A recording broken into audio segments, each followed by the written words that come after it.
On vous a peut-être dit que vous aviez H. pylori ou vous connaissez quelqu'un qui a été traité pour cette bactérie qui cause des ulcères et du cancer de l'estomac et que pour vous en débarrasser, il fallait prendre plusieurs antibiotiques, des inhibiteurs de la pompe à protons, ces médicaments qui tarissent la production d'acide au niveau de l'estomac.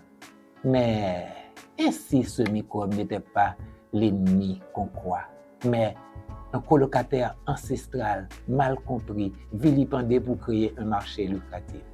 On va en discuter en profondeur aujourd'hui.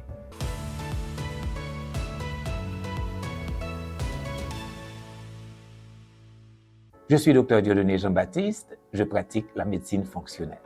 Si vous êtes nouveau sur cette page, prenez le temps de vous abonner, d'activer toutes les notifications, de nous laisser un commentaire et de partager cette vidéo avec quelqu'un qui peut en bénéficier. H. pylori a été découvert en 1982 par deux docteurs australiens, Barry Marshall et Robin Warren. À l'époque, on croyait que les ulcères de l'estomac étaient causés par le stress. Dr Marshall avait une autre hypothèse. Le microbe que son équipe venait de découvrir, H. pylori, en était la cause.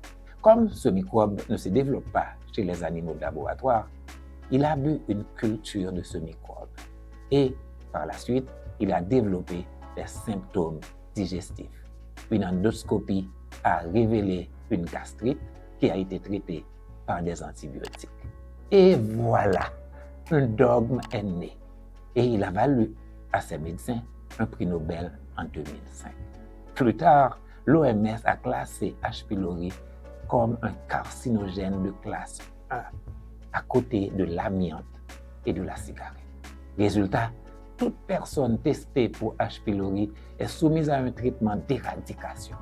2 antibiotiques, un inhibiteur de la pompe à protons, un cocktail explosif qui peut causer des résistances aux antibiotiques chez beaucoup de bactéries. Le problème, la majorité des porteurs sont asymptomatiques. Et dans beaucoup de cas d'ulcères, H. pylori n'est même pas présent. Ce qu'on oublie de dire, c'est que la présence d'H. pylori ne prouve pas qu'il est la cause du problème. Barry Marshall lui-même, en s'infectant volontairement, a développé une gastrite, mais pas un ulcère de l'estomac.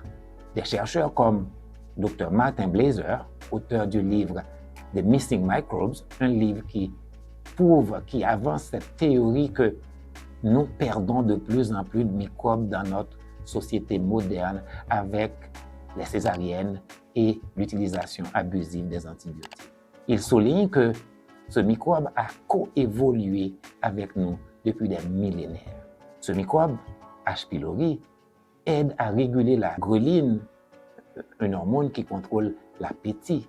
Ça aide à contrôler l'acidité de l'estomac et pourrait même protéger contre le reflux acide, l'asthme, le cancer de l'œsophage et même l'obésité.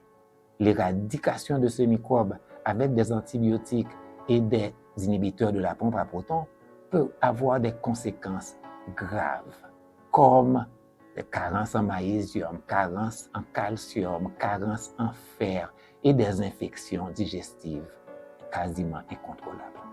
C'est aussi un risque accru d'hypertension artérielle, de démence, de maladie rénale, une dépendance due à l'effet de rebond. Il faut se rappeler que ces drogues ont été approuvées par la FDA pour une période maximale de 15 jours. Et certains médecins les recommandent à vie.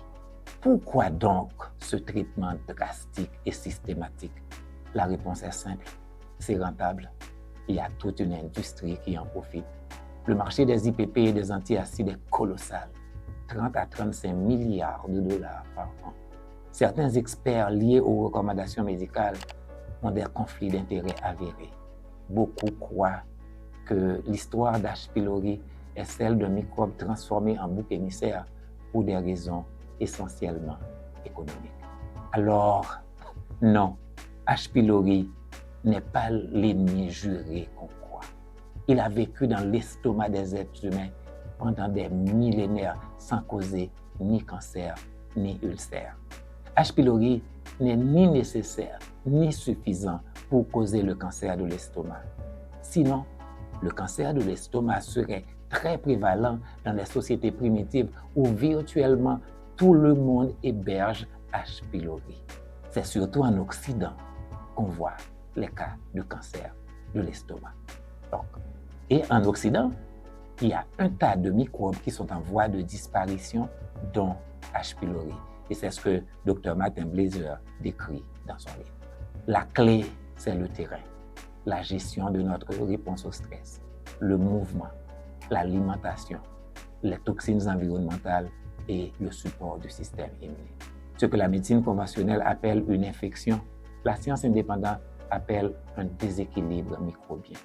Dr. Blaser parle plutôt de colonisation par H. pylori plutôt qu'infection, parce que l'enfant, le nouveau-né, est né pratiquement sans microbes et il commence à être colonisé dès son passage dans le tractus vaginal. H. pylori, son habitat naturel, c'est l'estomac. Sa prévalence dans les pays développés tombe aujourd'hui à 50%, alors que dans les pays dits en développement, dans les sociétés où l'utilisation des antibiotiques est moins massive, eh bien, cette prévalence atteint jusqu'à 85 à 95%.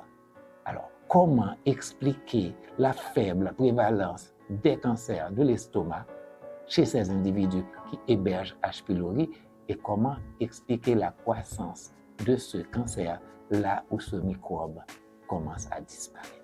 Il faut noter que le déséquilibre du terrain ne se traite pas seulement avec des antibiotiques, mais aussi et surtout avec des changements de style de vie. Il est donc temps de questionner les dogmes qui ne collent pas avec les réalités historiques. Informez-vous et surtout, ne déclarez pas la guerre à votre microbiome. Votre santé en dépend. En cas de troubles digestifs, trouvez un professionnel à esprit ouvert capable de vous aider avec des méthodes naturelles.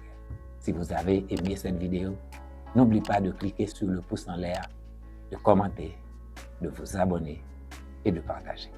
À la prochaine.